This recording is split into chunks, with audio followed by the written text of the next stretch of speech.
Hello, everyone, and welcome back to another strange Saturday Super Show. We're going to be talking today about Tales of the Realm, what I think is the most forgotten book from the creator of The Walking Dead and Invincible. Had to wear the appropriate shirt. Oh, well, Just I one that you wear never my hear. I appropriate feel like shirt. nowadays you even hear about Battle Pope, even though that being like wild. Like I feel like you hear about that. You don't ever hear about this one. Nobody Never knows that even this this one, which is weird. exists. So in any case, to get you into the creative team, firstly, we have the concept was created by Val Staples and Matt Tyree. It's written by Robert Kirkman, as I just alluded to, art by Matt Tyree. It is colored by Mike Garcia, Andrew Grossley, Kevin Sneft, Rain Barado, and Val Staples, with color assistance by Shane Gorbett and Leanne Shaw, and it's lettered by Lithium Pro. There are a lot of colorists that change all throughout this book. But yeah, this is a wild ride. I don't know. Okay, you want to say anything before we get into it? It certainly is a wild ride. When Jay pitched this to me for the Strange Saturday, he said it's a very Katie Core book, and he was right. He was right. It's a wild ride, but a wild ride that's pretty much directly up my alley. So I'm very excited to talk about it. If it was something, I think I read it for the first time like 6 months ago. If it was something I had read a while ago, it would have been something that I probably would have used to try to bridge you into Robert Kirkman, just as like here's a Katie book that he wrote. But in any case, we open issue 1 on adventurers Drac and Flynn fighting a massive troll beast to give the rogue Lynn Sarah a chance to steal his magic jewel. And then we cut to see that this is footage from the latest episode of a TV show that the actors Thomas, James, and Amy are watching along with their producer and the troll actor. They each give their thoughts on what should be changed to make the episode better. None of those are listened to, and the troll actor puts out that he feels very uncomfortable about the episode. He thinks it's racist against his people who have been speaking and walking upright for thousands of years, he'll have you know.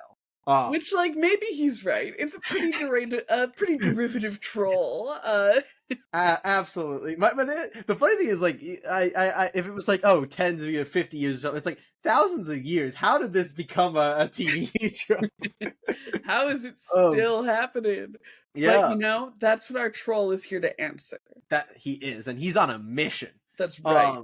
But the trio go to lunch after Amy invites herself, as the other two are planning lunch, and they all complain about working on the TV show, as they all feel like they should be movie stars after being the stars of one of the top-rated TV shows for so long. Yeah, I think very importantly, just so we're very explicit, when we say we cut and we are seeing them as actors, the troll is a troll. Yes, they are full fantasy setting. Amy is an elf. We are in a futuristic fantasy setting where we have all of these magical creatures and the such with modern technology. They but very importantly, modern technology that is like adapted out of fantasy elements. Yes. So instead of a TV show, you have like a magic mirror show essentially. Yes. All that stuff. So it's a very cool Portal setting. Vision, I think. Is implied. They refer to a PV a few times. There you go. It's very fun. But yeah, they all complain about working on the show. They're gonna have to film an underwater episode because they can't film on location in Atlantis, and they're all very upset about that. But then Thomas, being very upset after their conversation, goes to his manager's office to fire him for not giving him any movie parts. His manager is this like warthog, like eye patched guy. Yes, wild. Mr. Flogblatt. Yeah, and he throws Thomas out of his window multiple stories up in anger.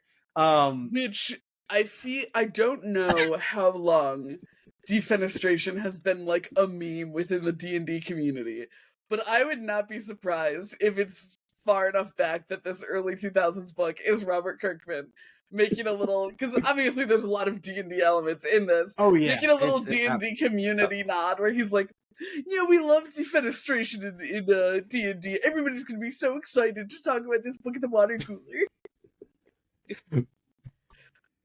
But after that, we then see how it affects the other two characters. James is before that, Amy returns to her apartment and sees that and is told that her roommate has booked a movie role, which makes her Yeah. very jealous, as for a while she's been the top dog of their Oh yeah. apartment.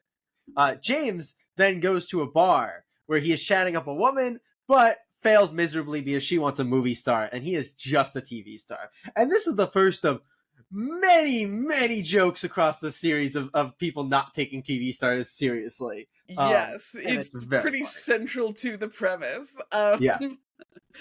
Which is, I feel like, especially funny for, and I think Robert Kirkman would agree with this, especially funny for like a comic writer, where it's like yeah. there are all of these like very serious prestige writing jobs, and then you've got the TV actors and the comic writers. But yeah, like that same style of joke though, where it'll be like a build up to like, oh no, wait, I'm not in movie, I'm in TV, and they'd go like, oh, never mind. And we get it for the first time here, and James loses his shit. Oh yeah.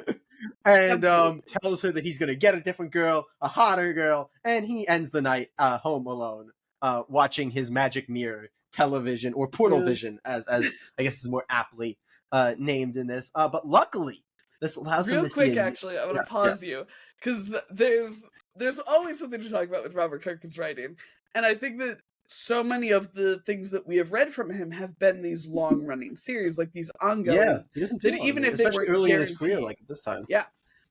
Even if they weren't guaranteed longevity, they ended up with that longevity, so he was able to kind of, clearly the sauce is already cooking.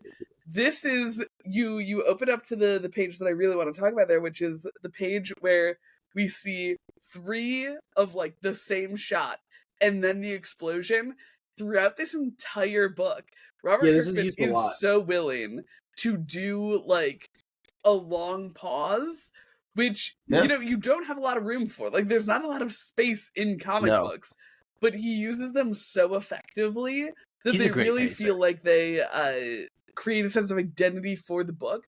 Like, I think that if you pulled this or one of the other various long wait pause pages out, it's something where someone could say, "Oh yeah, that came from Heroes of the Realm." Like it is so. Realm, I'm sorry. Yes.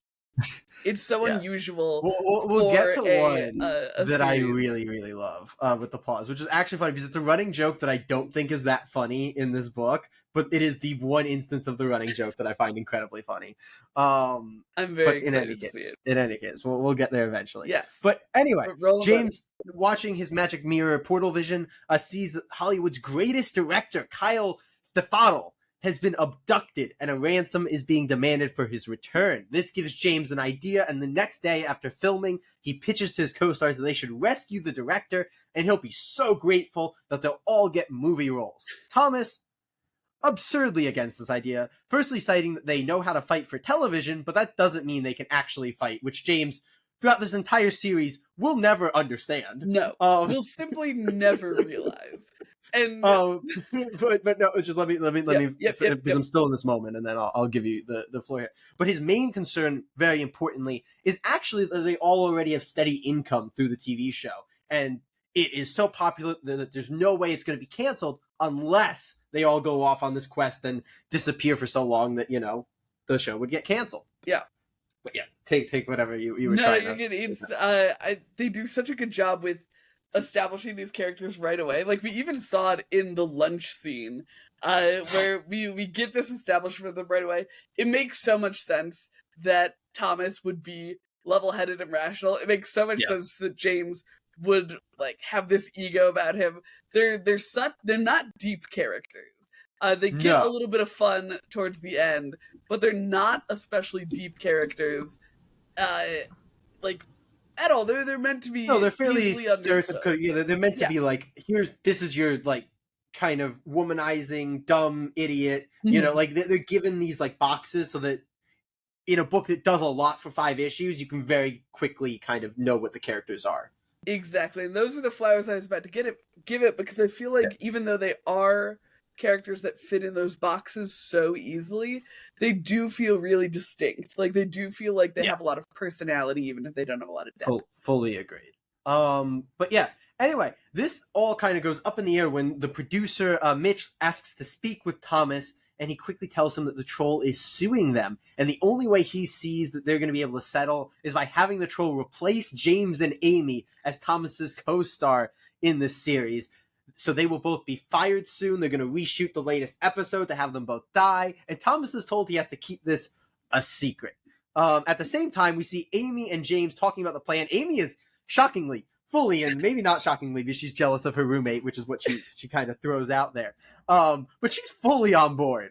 And the pair are talking about how they're going to convince Thomas. But he just walks up and tells them that they have a director to save, and that's the end of issue 1. And we have our plot ball rolling right there.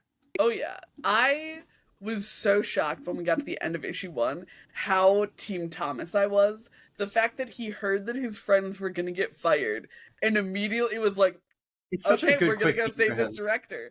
At the end of issue 1, I was like, I love this man. I will watch this man's entire story. I think we'll talk about the whole book.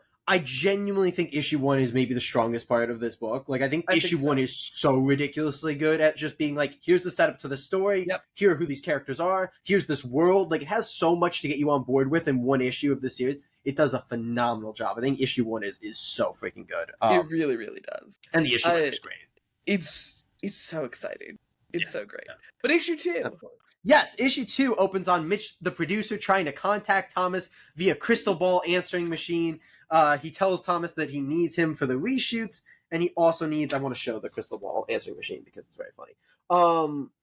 And he also tells him that he's not been able to get in touch with Amy or James either, and he funnily threatens to reboot the whole show with all new actors, because he can do that, and people do that all the time. Mm-hmm. But he was a fortune teller himself. Like, it was already a problem in the 2000s, obviously, but even more so now. Oh yeah, absolutely, even more so now. But the trio then gather up to get ready for their flight. James has brought in a bag of weapons that is very quickly pointed out that they do not all know how to use, which is once again James not understanding that knowing how to use something for a TV show is not actual practical application of it. Yep. But Amy, a little bit more helpfully, brought a spell book stating that she already knows a few spells and she will study on the flight.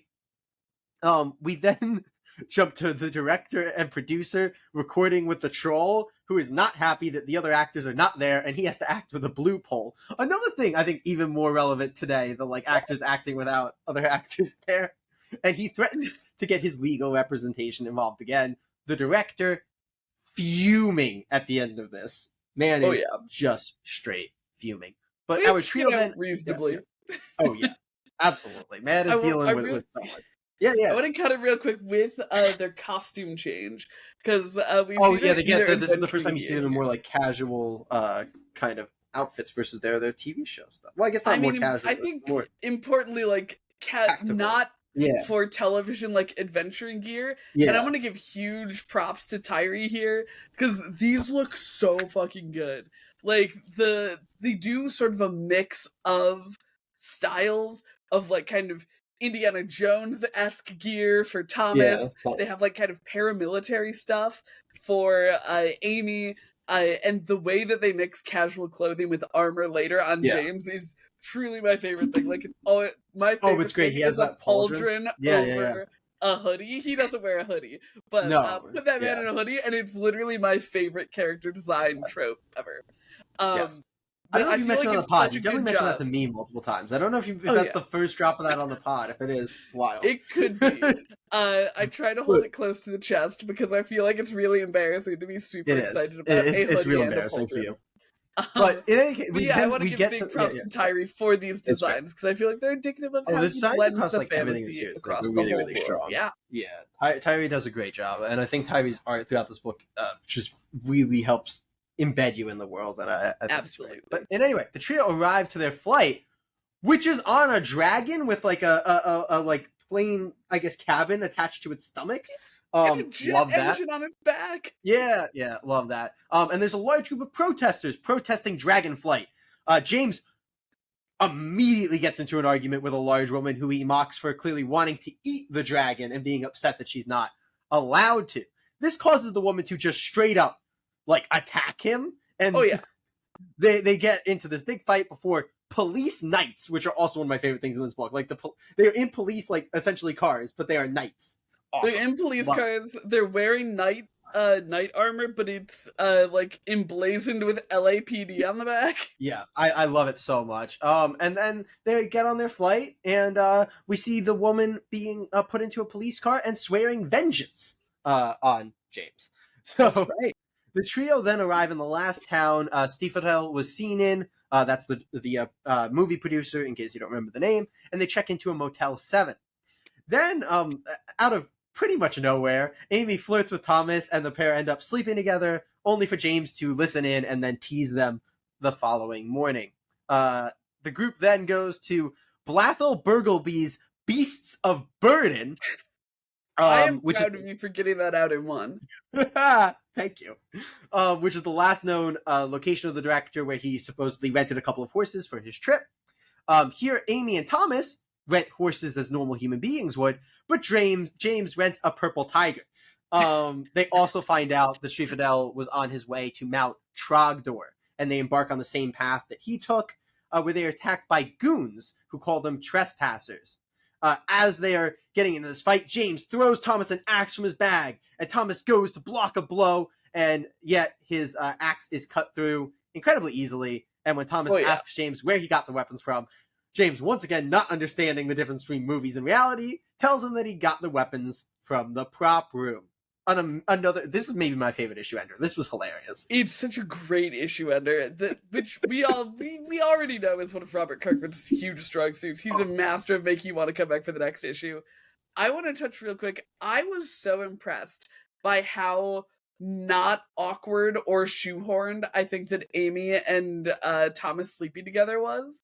Like, it was out of nowhere a little bit, but it was like very much not a big deal in the narrative, and it made it go really smoothly. And I think it sets up. Yeah, I feel like I talk about Kirkman a lot, where it's like, it's not that he does anything like bad when he sets up characters, but he very much just like sticks them together with like no build up. It's just like, these two together now. Yeah. And I feel like it did such a good job for setting up.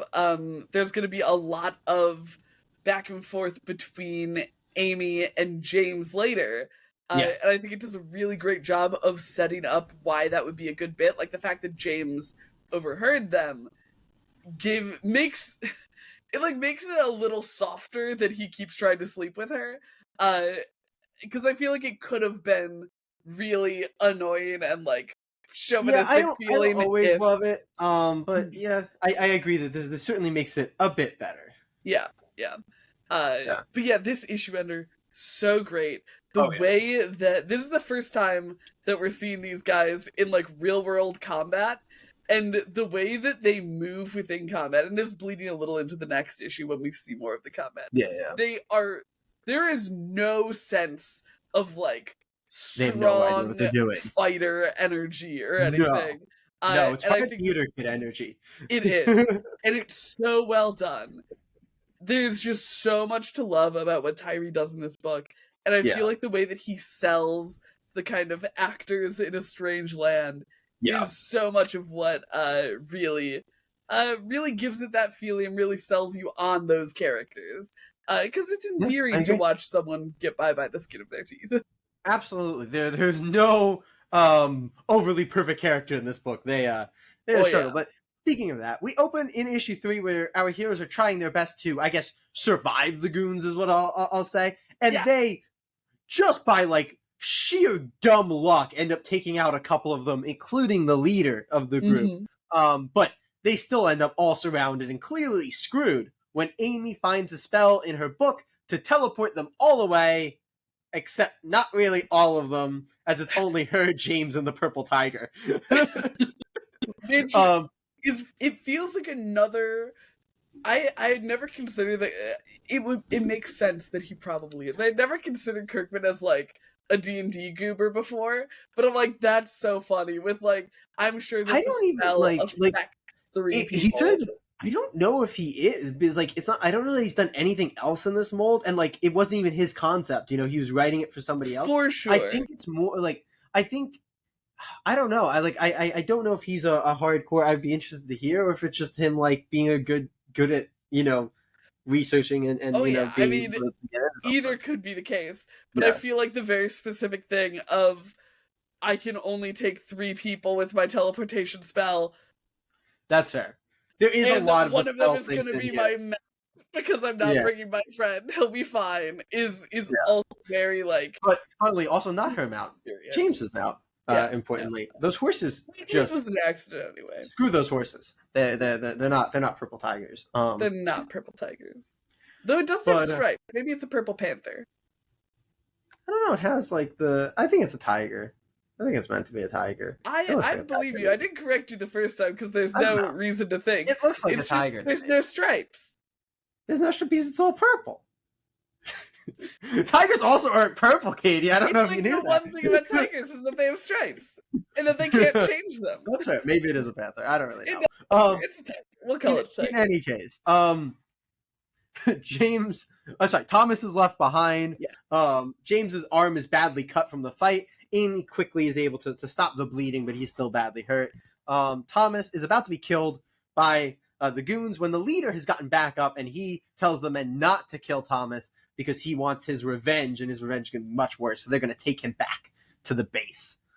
We then get a quick cutaway to the large woman from the previous issue, who was arrested, and she has been let out of prison in a castle. She was doing pull-ups in there, and funnily, one of the other prisoners remarks on how everybody's changed by prison, only to be told that she was only in prison for 1 day.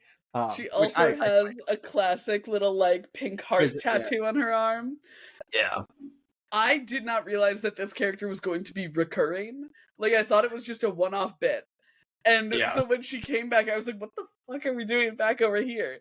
But I feel like that's another, like, Kirkman classic. Yeah.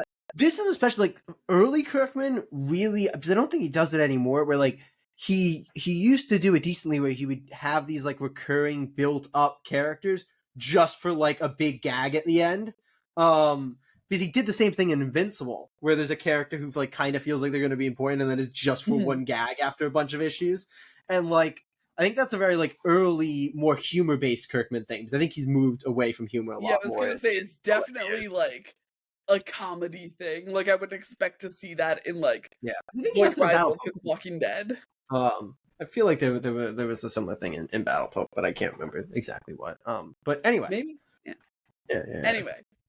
She's released from prison. Everyone would be afraid. Yes, importantly. And we go back to Amy and James, where Amy is trying to find a spell to heal James, but accidentally turns his arm into a snake. As one does. As happens. But then she's able to correct it, kind of, but she gives him a jumbo Popeye arm. But he's actually pretty happy with that. He just wants the other one, big too. Yeah. But Thomas attempts to slip away from his captors by sliding down a hill, but as we said, they are not that competent, so he just kind of knocks himself out. And they quickly grab him, but he's able to throw in a few insults their way. Wait, here's the thing. Here's the thing about Thomas. This entire book, I just like him more and more every issue. Like, that was such a, like, everyman attempt to escape. And it never feels, like, humiliating to watch him fail. It's like, you're doing so hard. But the he's best like, that a person could do in this situation. And he remains so, like, he's a very, like, kind of Nathan Drake type to me as he goes on. Like, a very kind of, like, it's weird to say about someone who clearly is portraying a paladin, but he's a very, like, charming rogue type. And I dig it he's just, like, I think the nice thing about him is he's never, compared to somebody like James, who's constantly failing because of, like, incompetence and stupidity, he's not failing because he's stupid or he does anything wrong. He's just failing because he's just not capable. Like, he's doing the best he can as just a regular kind of guy. Yeah, he's just like, I'm trying my best here. I loved his character so much. He's so good. I really, really enjoy Thomas. But then we get a quick scene where producer Mitch has gone to Thomas's house. He's knocking on his door, but he notices that his mail has piled up, implying that he hasn't been home for a while. Back to James and Amy. We see James's arm is back to normal, and we learn that the enlarging was a side effect as the healing of the healing before it went back down. And he built them a fire, so that's nice. They share Scout. Yeah, there's a lot of really like funny slight lines in there that are just right there, funny. Move on, love it. But yeah, James has I think a really good character moment for him where he like tries to blame Thomas before doubling back and realizing that it is his fault that they're all out there.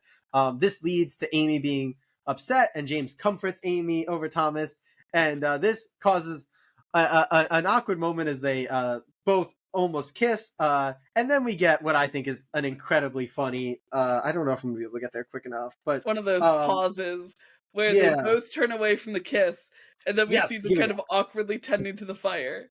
And then James asks if they should do it, and she emphatically says no. Yes. Which, like I said, the running joke of James trying to sleep with Amy didn't super work for me a lot of time. This one I thought was hilarious, just because of the pause page for him to just be like completely not reading the room, asking, and her being like, nope, nope. Oh yeah. Oh yeah. Very funny. But then we see the goons reported to this shady hooded figure who is not happy that they have brought someone to the base. But when he sees who it is, he tells them to throw him in the cell, as he could be as valuable as the other one. And Thomas is thrown in a cell with none other than Kyle Stefano. Which who is, of course, importantly is the first time anyone gives any flowers to the TV actors. Yeah, Could be as yeah. important as the director. Wow. Yeah, he does. He's fully out there. He's like, we can get just as much for this guy, you know? Good on him. The evil, you know, hooded dude. Who, I'm sorry, I will only ever refer to as evil hooded dude because we get no name, no anything for him. So he's a sorcerer. We can just call him a sorcerer. We can call him the evil sorcerer. There you go. That's maybe better. I like that you need the addition of evil. Yeah, well, you know, there's a lot of people that it's like it's the whole troll thing again. You can't just, you know, use a class or a race and assume that they're going to be evil. Come on, Katie. I'm just assuming he's going to be chaotic. There you go. But anyway, we jump to issue 4, where Amy and James have woken up, and Amy is looking for a spell to find Thomas. The only problem is all location spells require a part of the person, like hair or a bunch of toenail clippings that James has kept of Thomas to sell.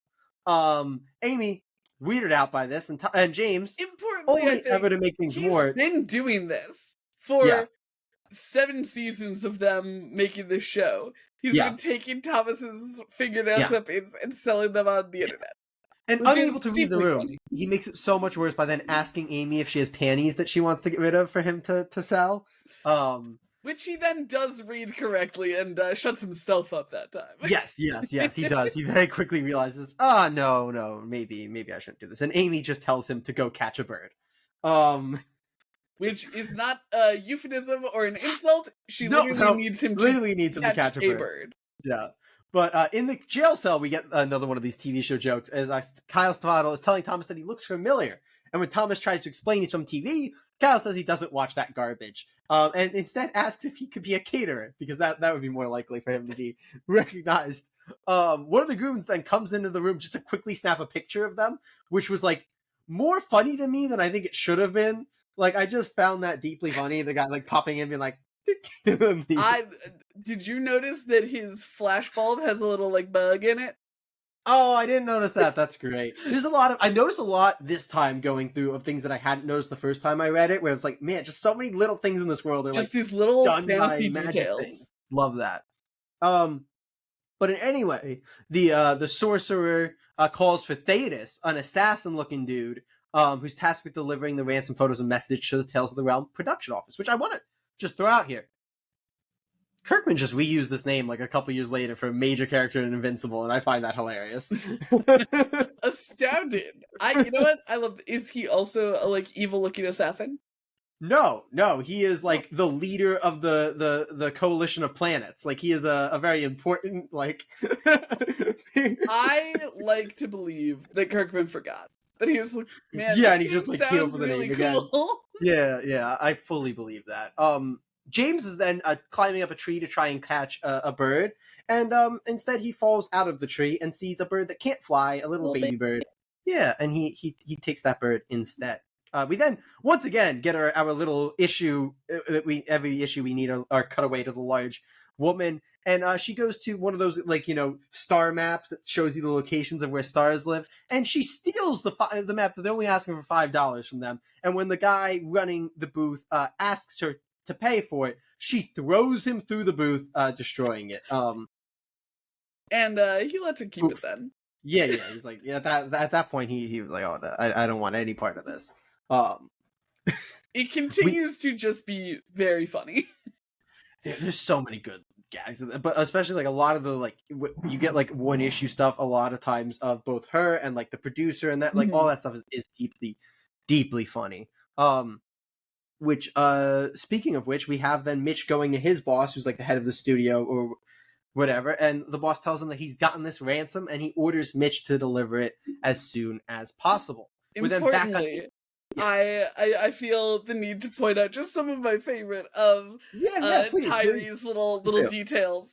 Behind the head of the studio, you see a parody poster for Enemies, set up like Friends, and Consumer, set up like Survivor. Tyree just had so much fun with this, and it's apparent on the page. Like, you gotta love when someone creates something and then just has fun making it. He went ham, and it really adds so much to the book, because so much of it is this cool world and this cool concept. There's also like a pseudo Oscars statue, but of somebody in just a dumb pose. It's beautiful. But back on James and Amy, Amy sees the bird that James brought and is not pleased, but still uses the spell on him. And as the little bird slowly walks off, James asks if they should follow it, and Amy says they can sleep and catch up with the bird the following day. Notably, it's supposed to be able to fly because it's going to lead them to Thomas. Yeah. But James is an incompetent boob. So it's gonna be a long trek. We then see in what is my favorite of the TV show gags, Mitch and also Kyle's handler show up with briefcases of cash, and Mitch tries to pitch himself to work for Kyle, and we get another joke when he mentions that he works in television, and the guy's like, no, that's not good gonna luck. do anything. I found and another one of the really great long pauses, like those awkward silences. That's what I was looking for earlier. Those little awkward silences are so fun. Yeah, and it works so every well time. Particularly like for who these characters are and everything. It's just like, oh, these awkward moments really fit. We are coming up to my favorite one soon. Okay, you'll definitely have to point it out when we get there. But yeah, Thetis then arrives to collect the men, and then we get the first of a couple cutaways to Amy and James riding the purple tiger, following the bird very, very slowly, which is also done in like a full page thing with them slowly moving from left to right in each panel. Beautiful. Fantastic. But back in the lair, the hooded evil sorcerer asks for the money from both Mitch and I don't think we ever get a name for Kyle's handler. But they ask to see their clients first, and once they come out, they do hand over the money, only to find themselves both teleported back to where they were yesterday at the same time, having accomplished nothing. The hooded big bad then meets with a large group of hooded men, so we just have all these hooded people in there. A nice they were fantasy cult. Yeah, they were supposed to give him this artifact. Yeah, idol is the word I was looking for. I don't know why I didn't write that down. That's all right. But yeah, idol is what he calls it. He wants this idol. They had an agreement. They try to back out of the agreement and keep the idol since it's important to him. He, however, just kicks the ever-loving shit out of all of them in what is one of the best fights he's in the book. I really like this one. I thought it was really well done by Tyree. It's always good when you can have a fight scene against like a little horde. Like you can get away with so much fun stuff. True. It does beg the question: why didn't you just do this to begin with? He kicked their asses so handedly.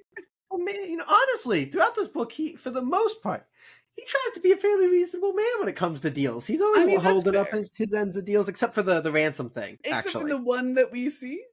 Yeah, this one he didn't. He holds up his other deals, though. You know, he was going to hold up the idol deal. He'll hold up the deal in the next issue. You know, so there's this. He holds up 2 out of 3. That's a good rate. That's he holds up. We'll get to that other deal later. I don't think we'll count that as him holding up the deal. He holds up a deal. We'll get there. Anyway, in any case, I think it's also just benefits from being the only fight that is like with somebody competent in the protagonist role. Like a lot of the rest of it is like, and it's very well done. It's, you know, them stumbling and bumbling their way. This is like the one fight where he gets to go like, cool, I'll make this, really good. Because even with the initial fight that we got with the troll, where it's like in the TV show universe, Yeah. it's That was pretty intercut good with, too, though, honestly. but it's intercut with clearly meant to be very like canned and cheesy dialogue.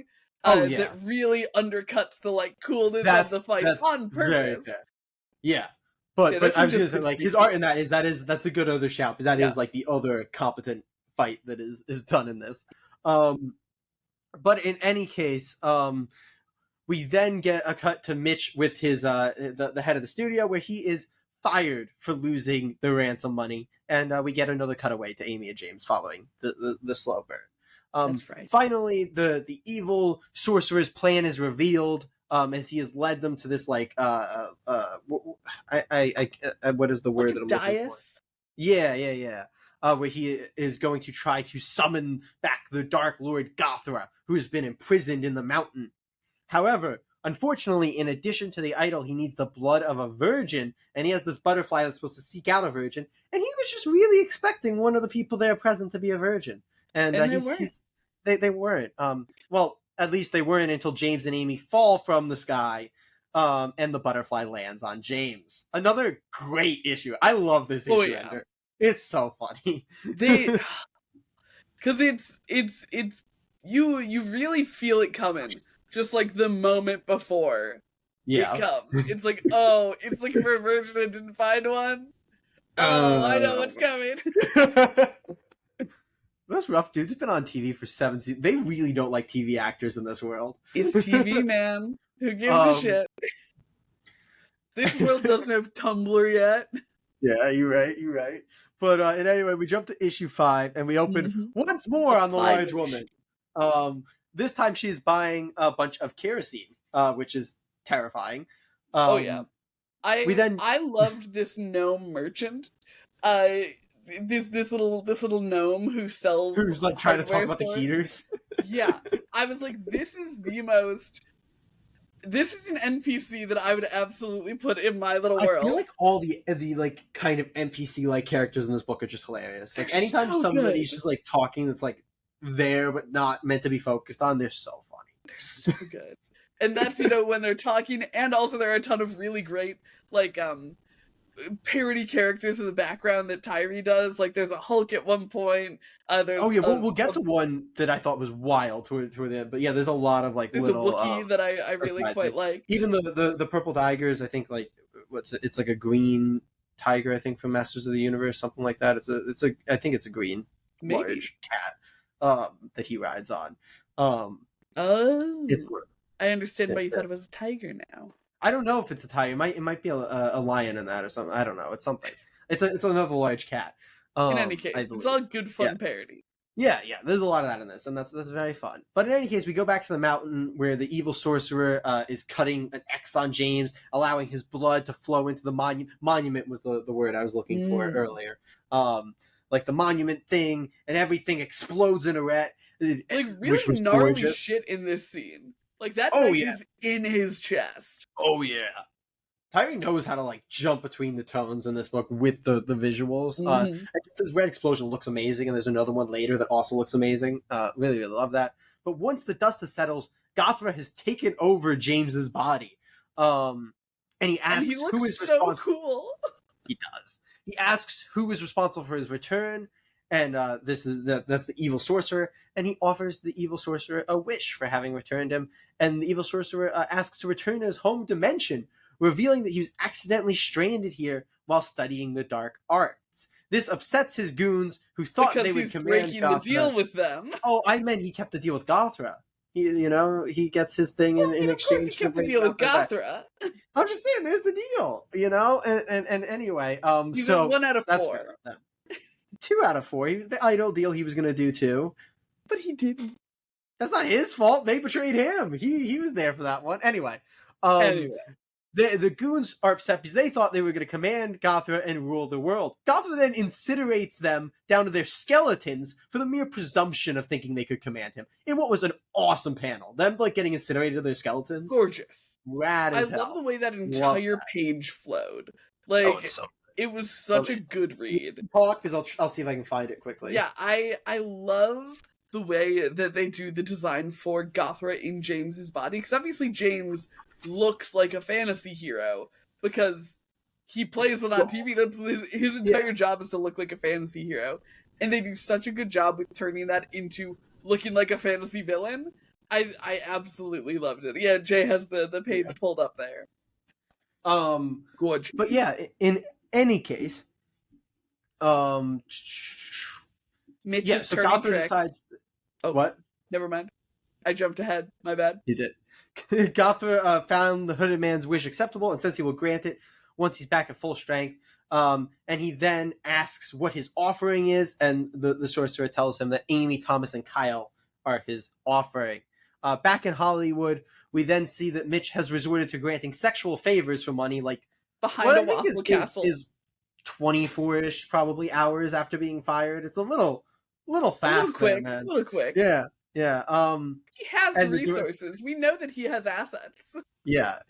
But the director and the head of the studio also then meet up to talk about what they're going to do about the show, talking about what Mitch did by trying to get them into this deal with the troll. And the director then states that he has an idea. This then brings us back to Gothra, very excited to eat his offering and debating which one he's going to eat first before deciding on Amy. This then leads to Thomas breaking free of his restraints to punch Gothra across the face in what is a great moment.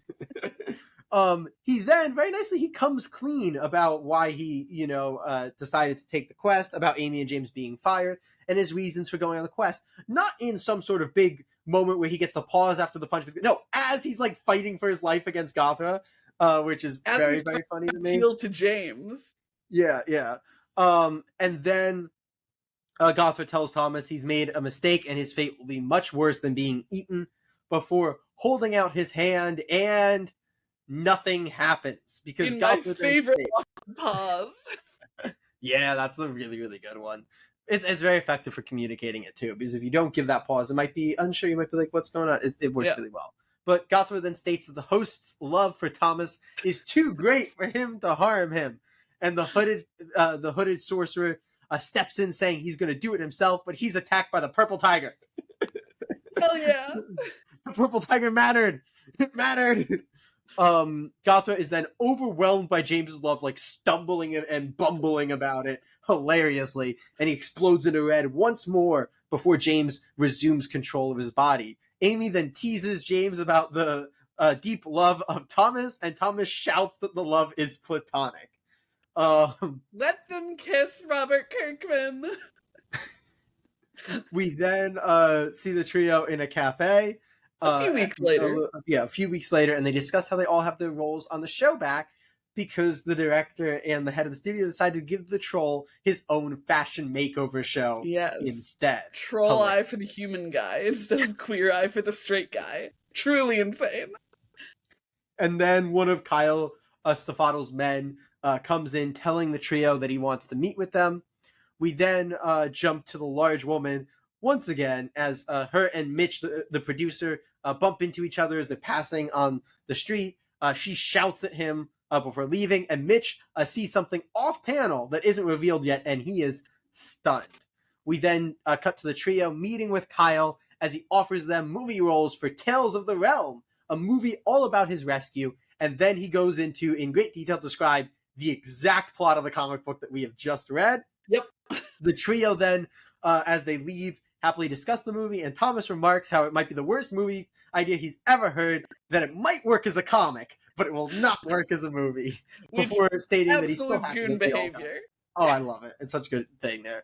I both times I laughed as I read like Kyle actually read, because it's just beat for beat like the comic. So I was like, we'll go and we'll see you guys doing the show, and then we'll come out. Going to lunch, and then we'll get to know you. It's so good. Robert Kirkman, you devious man.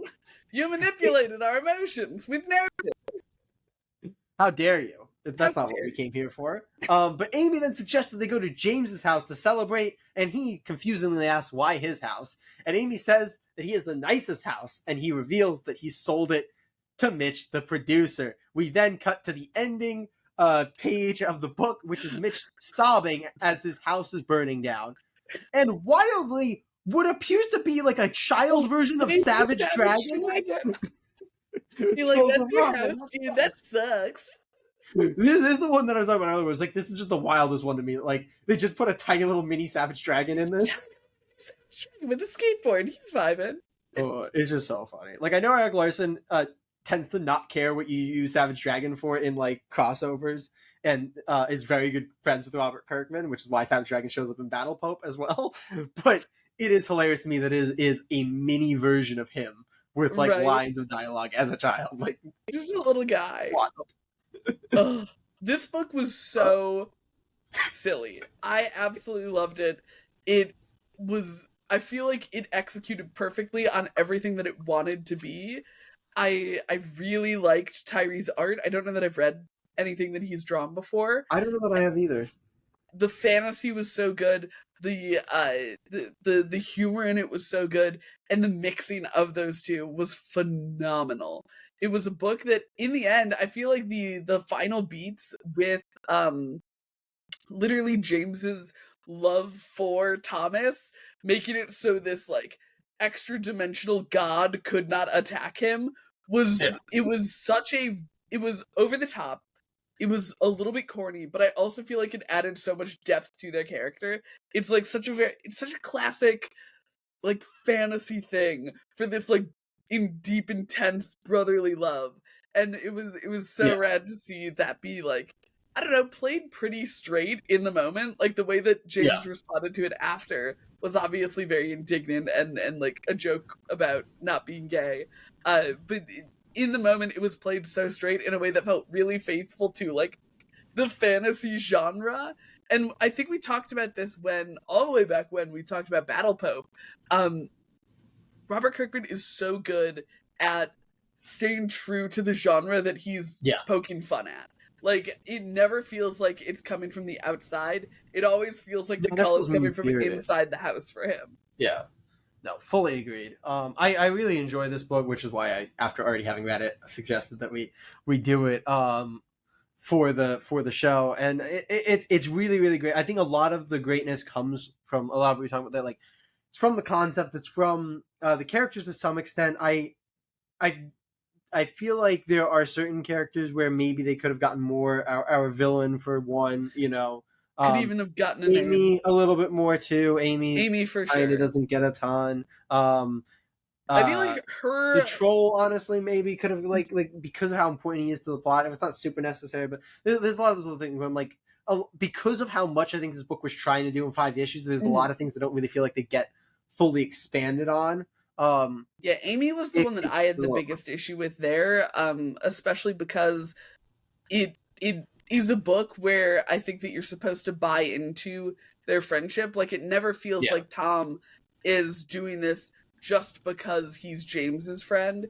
It feels like he's doing it because they're both his friends. It's weird though, because especially at the beginning, like it feels like we're supposed to think that they're not friends with Amy at the beginning. When she like invites herself to lunch, they like, but he makes a like very so like I feel like that whole relationship of like Amy's place in the group is something that needed a lot more fleshing out. The fact that James and Thomas were told to us to already have been friends for a long time, like, how allows us to be a little bit more sold on that already. Right. So like there's just a lot of those little things actively think each other is annoying.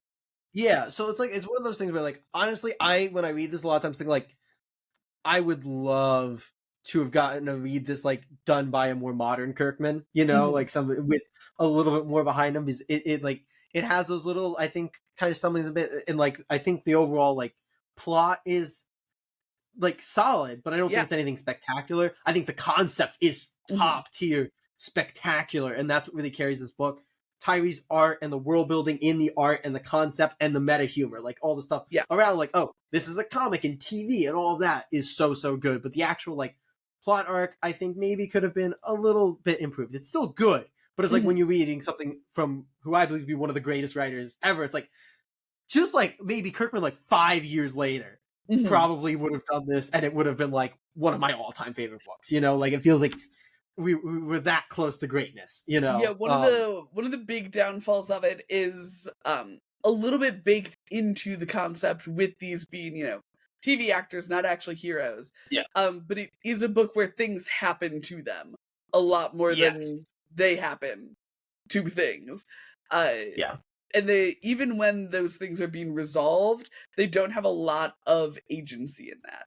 Yeah. Like weirdly, I think Amy has the most I was agency. about to say that. That's the Yeah. weird thing, is that Amy, despite being the character's least fleshed out, is the one who tends to be like actually doing things the most, because like she invites herself to go with them. She's pushing them for things out. She's actually She looking has for the spells magic. and doing. Yeah. Yeah, like she absolutely has the most agency, but also has the least character, which is a Yeah. weird Yeah. It counterbalance there. I think it makes a little bit of sense if you think of it as her serving more as a plot device than as a character. Yeah. Not in that she is like the MacGuffin or anything, but she has the No. answers. And she's There's able to also move something things. about like her and Tom. Like again, I don't think there's like, it's not a bad getting together with Tom, but there's no build up to it, and then they're like separated very quickly after that, which means that their relationship has very little to do in this book. Whereas like I feel like that's another thing that could have been really good if it like, you know. I feel like if we got a lot more of the relationship, I would have been very annoyed with it though. That's fair. That's fair. But yeah. So there's a lot of things where like, again, this is like a book that I think is a very good book that could have been like a great to phenomenal. Yeah, like on its you know? macros, it's so great, and then they're like when you zoom in on certain things, it's a little fuzzier. But just to hype him up one more time, none of that is Tyrese art. Tyrese art. No, Tyrese art is about as damn good. I also think he's done a disservice, not even by like all of the coloring is good, but I think he's done somewhat of a disservice by the coloring changing so much throughout the book, because it makes it feel like things aren't consistent. Especially those first two issues have such solid, like, you know, consistent color because it's the same person, and they're a lot lighter, a lot less saturated. And then you get to issue 2, and the lighting is so much more dramatic. The colors are so much more saturated, and so it does have like a really distinctive difference. Yeah, I agree, and I think 5 kind of gets it somewhat back on track. It still has some things, but yeah, I think 4 is where it's the roughest, because there's coloring differences within that very issue. Yeah. But yeah, especially though, I think this is a book that was never intended to be collected. This is a book that was meant to be read as like individual issues. So, you know, this is probably some amount of the retroactive when you read it all together. But yeah, I think that did Tyree a bit of a disservice. But he does such a phenomenal job with this book. Like, even I just love this cover so much. Like, it's just this whole world, all this awesome stuff. It doesn't even have really the characters on it outside of being on the poster in it. Yeah. It's good. And then like all the issue there's one of the issues I think that I really like later in here. I don't know, you talk on stuff. I want to find the issue that I think that Tyree did such an amazing job looking at the various covers. They're all so fun. They're all so actiony. I feel like the concept of it is sold on the issue 1 cover, where you see everybody in their like fantasy outfits, but they're at this movie studio, and you can see that there's a dragon in a suit. You can see a dragon or a gargoyle who's got a boom mic. The covers really do a great job of telling the stories here. Did you have something to say about that, Jay? You just you talking about the like gargoyle with a boom mic. This isn't the same thing. No, that's a different guy than the I gargoyle. know, that's what I'm saying. It's not the same, but it's the same. It's the same vibe. So I figured I'd hold up the first thing I found that was similar. My favorite on the issue 1 cover, though, and I don't know if you have the issue 1 cover in the collected edition. Yeah, it's right at the front. Here you go. There is a little pixie in a rat costume who has taken the head off of his rat costume and is smoking a cigarette. And if that ain't Hollywood, baby! I also find it so funny that with everything they like parodied and changed, it is still just Hollywood. Oh yeah, that's the one thing that just has its same name. They're like, oh yeah, no, it's Hollywood. Hollywood is the universal constant. I think this is such fun. But I knew that it was going to be right up your alley. Like it feels like such a book for you. Oh yeah. So I felt very confident having you read this. But yeah, it's very fun. And I think, like I said, it being like, I feel like most Kirkman books, even the ones that like didn't take off to great success, you hear people kind of talk about it, or no, like even like stuff like Astounding Wolfman and Tech Jacket, or things that you kind of hear every now and then, even though they're not huge. Tales of the Realm, I never ever hear anybody talking about, despite the fact that it does have an Image collected edition, even after it's single issues. Because like I get the things that like were single issues through a small publisher that like nobody will ever pick up. This has an Image collected edition.